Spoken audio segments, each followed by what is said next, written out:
Joining us to talk about that, former advisor to the Trump transition team, Ken Blackwell. He is also the former mayor of Cincinnati, former Ohio Secretary of State, and he also served on the UN Human Rights Commission panel. Ken, as always, great to see you. Thanks for being here. Good to be with you both. Well, there are a lot of things we could talk about, and I guess we're going to try and get to a lot of them, but let's just start right off the topic that Britt and I were talking about. Do you agree with the president that the Republican Party needs to take a good, close look at itself and maybe put some better folks up? I don't know where you stood on the good judge, but people who watch this program know I was kind of iffy on the fellow. But does the Republican Party need to take a look at itself, Ken? Well, no. As I told you a couple of weeks ago, right? This election was up to the voters of Alabama. They knew both candidates.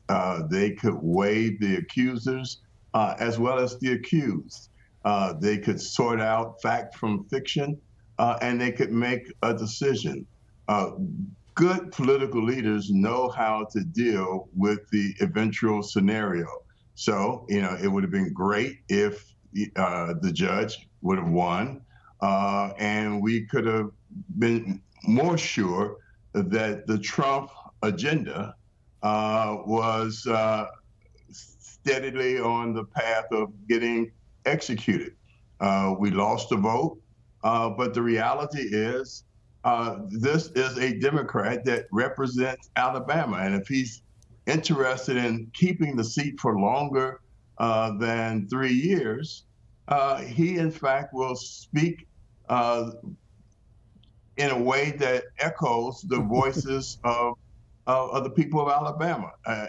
He will have a very difficult time being pro-choice in pro-life Alabama. He will have a very difficult time, playing out the scheme of the left in conservative Alabama. Right. So he's going to have to find ways of accommodating the wishes, the values of the people of Alabama with the agenda of Pelosi and Schumer. And that's going to take some real political dexterity. And we'll see if he can manage that for 3 years or more.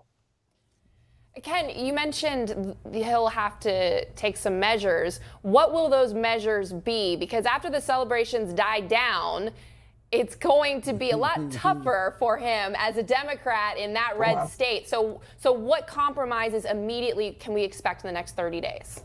Look, the Trump agenda is about economic growth and job creation and putting Americans back to work.